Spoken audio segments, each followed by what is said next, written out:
दर्शकों नमस्कार, कर्तव्य 24 लाइव में आपका स्वागत है। हमारे साथ मौजूद हैं बहुत ही आप लोग इनके परिचय के मोहताज नहीं, बहुत अच्छे जानकार इस क्षेत्र के हैं और बिहारीगंज से विधानसभा के लोग हैं। नमस्कार सर। नमस्कार। एक आपके छोटा सा सर परिचय सर जी।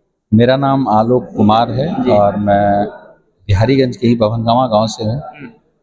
पेशे से मैं इंजीनियर हूँ, एमबीए किया हूँ। Business administration all India business head करता था मैं।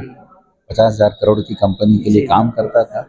लेकिन जब प्रशांत किशोर जी आए बिहार तो मुझे लगा कि मुझे भी जाना चाहिए और मैं सब चीज़ छोड़ छाड़ के यहाँ पे आया हूँ और अब जनसुराजी हो गया हूँ। जनसुराज के लिए काम करता हूँ, यहाँ से संभावित प्रत्याशी भी हूँ। क्या सोच है सर, किस सोच को लेकर सर इतनी बड़ी कंपनियां छोड़ दिए, 50 करोड़ का मतलब ये था साथ, उसको छोड़कर एक राजनीतिक में आना, क्या सोच के आए हैं सर राजनीतिक में? देखिए गांव में भी देखते होंगे जो लोग बहुत कुछ कर लिए होते हैं, चाहे तो वो बाबा बन जाते हैं या तो जी, कुछ जी। ऐसा करने लगते हैं, तो अब उनको आप नहीं पूछ सकते कि आप बाबा क्यों बने। हाँ। बाबा कहने का मतलब है कि वो सब चीज़ अब उनके लिए आम लगने लगता है।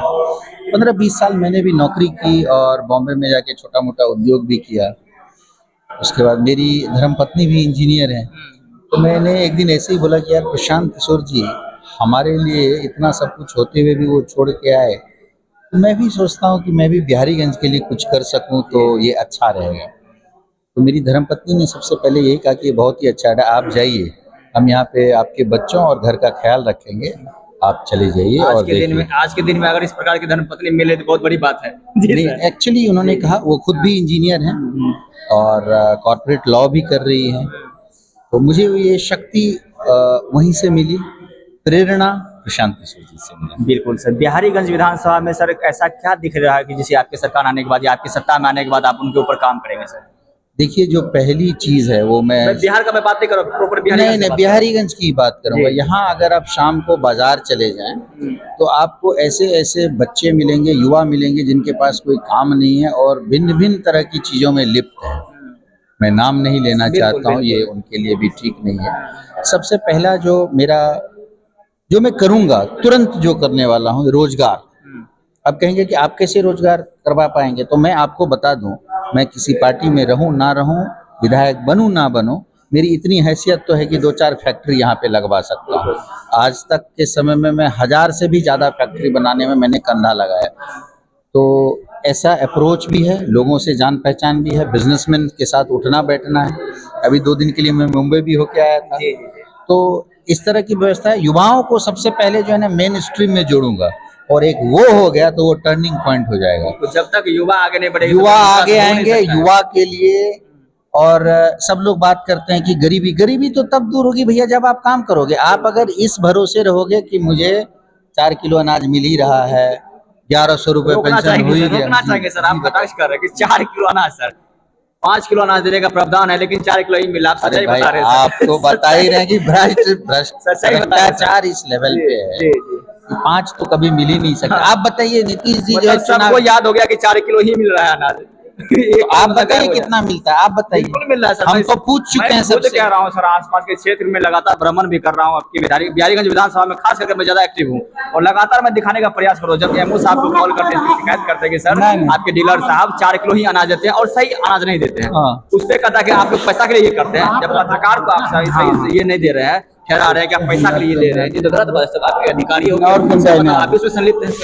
देखिए आपको एक चीज मैं बताऊं, वैसे पत्रकार भी आजकल 2 कैटेगरी में बट गए हैं, लेकिन एक पत्रकार को इज्जत और एक स्कूल टीचर को इज्जत तभी मिलती है जब आप। नमस्कार, अभी हमारे साथ खास बातचीत करने के लिए जनसुराज पार्टी के जिला अध्यक्ष जी हैं। आप पहले तो हमारे चैनल में आपका स्वागत। पहले आपका बहुत बहुत शुक्रिया। एयरपोर्ट पे था तभी देख रहे हैं आपकी पार्टी आज, और मैं उसको सुना। इनफैक्ट मैं आपसे मिलना भी चाहता था क्योंकि आपने जो बताया कि मुझे यहाँ के माननीय विधायक ने ऐसा किया।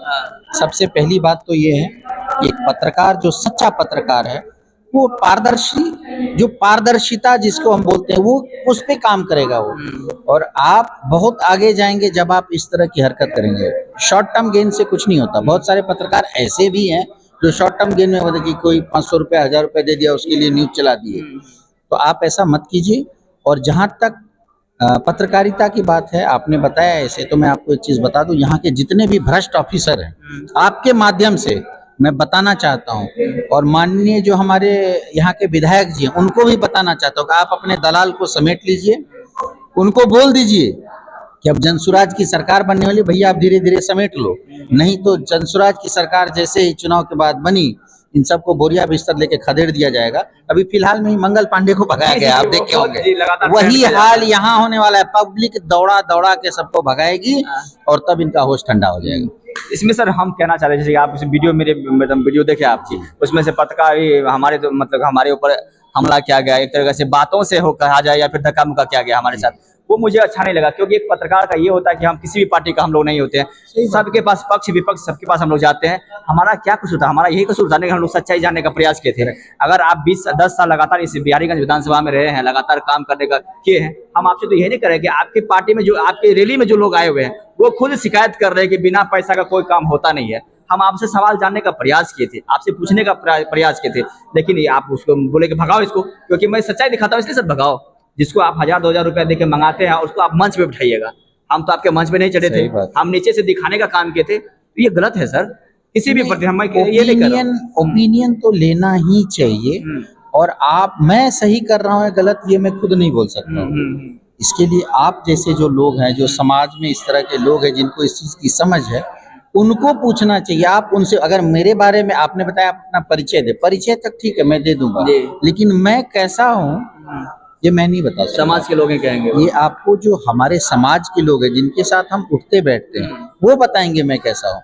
तो आप जो यहाँ के माननीय विधायक से इस तरह का सवाल पूछे, एक तो आपने गलती कर दी, उनसे पूछना ही नहीं चाहिए था, जिसको खुद ही मालूम नहीं है कि 10 साल से हम क्या किए हैं। आज प्रशांत किशोर के डर से वो गली गली मोहल्ले घूमना चालू कर दिया, आपको मालूम है कि नहीं? जहाँ वो जब जो कोई जानता भी नहीं था यही हमारे विधायक है, वहां भी जाके पैर प्रणाम चालू कर। लगातार हम चैनल के माध्यम मैं भी बोल रहा हूँ आपको, अगर उनमें है इतनी ताकत, अगर माननीय विधायक सोचते हैं कि हम बहुत ताकतवर हैं, तो आप आइए हमसे डिबेट कीजिए। मैं आपको इन्वाइट करता हूँ, रात दिन सुबह शाम शनिवार रविवार जिस दिन भी हो आप मेरे से डिबेट कीजिए। मैं डिबेट किस चीज पे करना पसंद करूंगा? वो बालू माफिया रंगदारी पे नहीं, मैं डिबेट करना पसंद करूंगा। मैं एम्प्लॉयमेंट पे बात करूंगा, मैं इस पे बात करूंगा कि विकास क्या होता है। विकास में रोड नली गाली की बात भी नहीं करूंगा। मैं आपसे बात करूंगा मैं यहाँ के जो हॉस्पिटल्स हैं उसमें आपका क्या योगदान रहा है। मैं बात इसमें करूंगा कि यहाँ पे इंडस्ट्री सेटअप कैसे हो, उस पर मैं बात करूंगा। आप बुलाइए, आप तो इतने अच्छे पत्रकार हैं, मैं आपके माध्यम से कह रहा हूँ आप कोई ऐसा एक फोरम बनाइए जहाँ पे आप हमारे माननीय विधायक जी को भी बुलाइए। और मैं पहला इंसान हूँ, खुलेआम चुनौती दे रहा हूँ आपके माध्यम से कि वो सोचते हैं कि हम बहुत ज्यादा ज्ञानी हैं, लोगों के लिए बहुत विकास किया है, तो आप आइए प्लेटफॉर्म पे। जनसुराज के हमारे लोग रहेंगे, हमारे सहयोगी रहेंगे, आप अपने सहयोगी को लेके आइए और हम लोग एक फ्री में डिबेट करते हैं। और एक बात, उसका सारा स्पॉन्सरशिप मैं करूंगा, खर्चा भी किसी और का नहीं, मैं खर्च प्रयास करूंगा। आप करिए, वो मैं अपने पार्टी का पैसा नहीं, वो मेरा खुद का कमाया हुआ पैसा रहेगा और आप उसमें कीजिए। चलिए बहुत बहुत धन्यवाद। और चीज एक सर बिहारीगंज में समस्या देखने को मिल रही है कि भीड़ जमाव सॉरी ट्रैफिक का आप देख रहे हो कि जैसे कि जब से ये आपका रेलवे स्टेशन चालू हुआ है, ट्रैफिक को लेकर लगातार यहाँ पे बहुत बड़ी समस्या है। लेकिन और एक पेट्रोल पंप का आप देखें, ये बिहारीगंज पेट्रोल मेन रोड का, वहाँ पे पानी का जमाव, मेरे द्वारा एक वीडियो भी चलाया गया था, लेकिन उसमें मुझे धमकियां मिलना शुरू हो गई कि तुम कौन होते हो, बहुत बड़े पत्रकार समझते हो अपने आप को, क्या जरूरी है इसको दिखाने का। लेकिन हमारा ये मकसद होता है कि किसी भी तरीके से जो गलतियां होती है, जो भी मतलब की समस्या है, उनको मतलब निष्पक्ष भाव से दिखाने का। लेकिन उस पर अगर किसी को धमकी दे देना, तुम कौन होते हो ये बात बोलने वाले, ये तो सर गलत है सर। आप 10 साल रहे हैं बिहारीगंज में, आप वही रास्ते से लगातार गुजरते हैं, लेकिन आप उसको पानी से ये नहीं कर पाए हैं सर।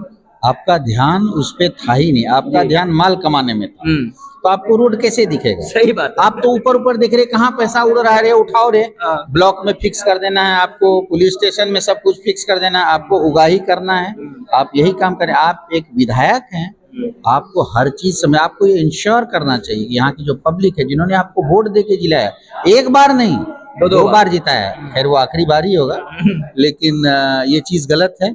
और मैं आपको भी इनवाइट कर रहा हूँ, आप जो इस तरह का फोरम कीजिए, मैं खुद आऊंगा और स्पॉन्सरशिप में करूंगा। बहुत बहुत धन्यवाद सर का।